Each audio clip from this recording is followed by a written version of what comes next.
saya mengenal homeschooling. Nah sebelumnya, sebenarnya pertama kali saya kenal homeschooling itu sebenarnya hanya sebagai emergency exit. Saya lebih kepada bahwa kalau misalnya ada sesuatu yang terjadi di sekolah, misalnya saya nggak cocok anak saya nggak cocok sekolah, anak saya mau bersekolah dan lain sebagainya, paling tidak dia punya pilihan gitu kan. Seperti dulu waktu pengasuhnya, alhamdulillah dulu anak saya dapat pengasuh yang bagus. Nah itu waktu itu saya udah berpikir dia nggak akan mungkin lama sama saya, jadi saya butuh ada pilihan lain, jadi saya mencari tentang tempat penitipan anak. Tapi tetap aja saya itu dalam posisi yang saya adalah konsumen yang tidak bisa menentukan standar sendiri. Saya hanya bisa lihat apa yang ada di luar, lalu kemudian saya berkompromi. Dengan mengenal homeschooling itu saya terus tersadar bahwa sebenarnya orang tua itu tidak harus selalu kompromi gitu. Jadi kita bisa punya standar sendiri. Seperti apa pendidikan anak yang kita inginkan, seperti apa pengasuh yang kita inginkan, seperti apa makanan yang kita inginkan ada di rumah gitu, tanpa harus selalu khawatir soal biaya, selalu khawatir soal lokasi, selalu khawatir soal segalanya. Itu saya dapat dari homeschooling, dan tiba-tiba saya merasa bahwa saya punya pilihan. Saya merasa bahwa saya nggak melulu jadi konsumen yang karena sebenarnya konsumen yang bagus adalah harusnya mereka itu kan jadi produk dan jasa yang ada di luar itu sebenarnya adalah memerlukan kita sebagai pangsa pasar ya, karena buat mereka membidik kita gitu, mulai dari produk susu yang kemudian lalu dibilang enggak kok, ternyata hasil lebih bagus. Itu sebenarnya kan salah satu yang membuat salah satu supaya mereka laku gitu kan. Jadi, dan itu bukan hanya di susu juga, termasuk dokter anak pun kan. Jadi ketika kalau waktu saya masih kecil gitu, sakit sedikit kayaknya harus ke dokter, sakit sedikit minum obat, ternyata lalu ada pihak lain yang bilang oh enggak kok, ternyata nggak harus ke dokter, enggak kok ternyata. Jadi pemikiran-pemikiran seperti itu yang langsung kemudian ke homeschooling juga. Homeschooling pun itu karena lebih ke pendidikan. Nah hikmahnya itu adalah, yang saya dapat adalah mulai dari bahwa keluarga sebagai pusat tata surya gitu. Jadi gini, kalau di luar sana, kalau kita bekerja, maka semua jadwal itu mengikuti kerjaan kita gitu kan. Kita hanya bisa di weekend. Begitupun dengan sekolah. Kalau kita mau ada acara dengan keluarga, apakah nanti anak besok ada PR, apakah nanti anak besok ada harus istirahat, jadi apakah besok anak libur.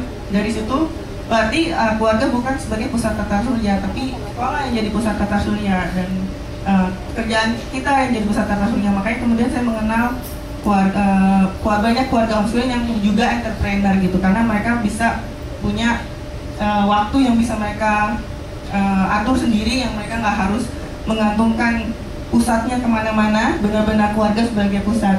Dan lalu juga semangat saling berbagi dan saling menginspirasi dan saling berkolaborasi. Karena yang salah dari homeschooling salah satunya adalah bahwa dianggapnya bahwa orang tua itu melakukan semuanya sendiri gitu.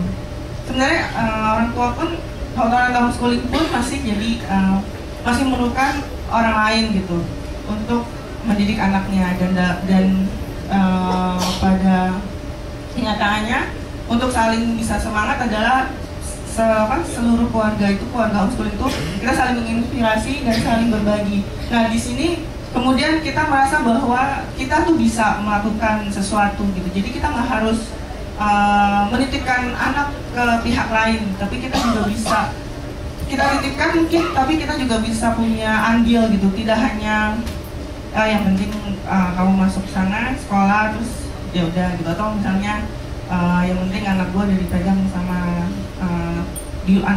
pengasuh di rumah, ya sudah gitu. Salah satu yang bikin ketergantungan itu kan karena akhirnya ketika pihak-pihak lain nggak ada tuh kita merasa tidak berdaya gitu. Misalnya kalau pas lebaran pembantu pulang gitu, kita merasa kewalahan, kita kayaknya nggak berdaya kalau nggak ada pembantu. Begitupun dengan pendidikan gitu. Jadi kayaknya kalau anak nggak sekolah, sepertinya kita nggak berdaya, kita nggak bisa mendidik anak. Nah dengan homeschooling ini saya merasa bahwa sebagai keluarga kita bisa ternyata gitu. Nah, dari sini ada satu quote yang saya suka banget dari John Holt.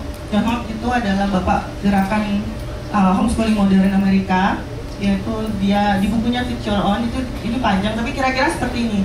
Dia bilang pemimpin sebenarnya bukanlah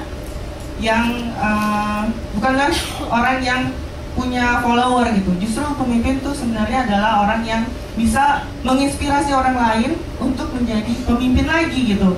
Kalau di agama saya bilang bahwa setiap orang itu adalah pemimpin. Berarti kita sebenarnya bisa saling menginspirasi.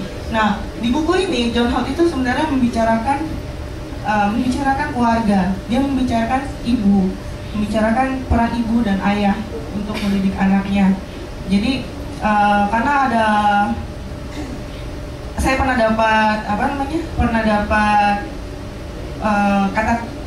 perkataan bahwa keluarga homeschooling itu mungkin bisa jadi adalah egois karena hanya peduli pada keluarganya sendiri. Tapi di sini John Holt bilang justru kalau misalnya orang tua bisa kita berdayakan.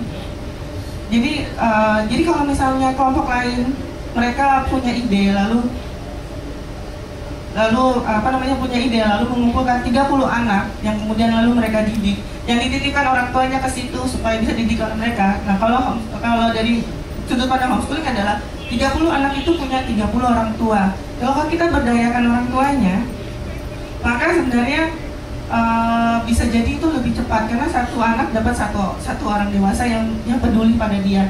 Nggak hanya satu dewasa mempunyai 30 anak. Nah, John Holt ini sendiri adalah bapak gerakan homeschooling modern Amerika. Jadi awalnya dia itu adalah guru kelas 5 SD. Lalu setelah dia membuat buku banyak sekali, dan tahun 50-an dia jadi guru SD, tahun 60-an dia jadi tokoh yang mengkampanyekan gerakan perbaikan sekolah yang lebih child friendly. Tapi kemudian tahun 70-an dia berubah menjadi homeschooling. Dia berkesimpulan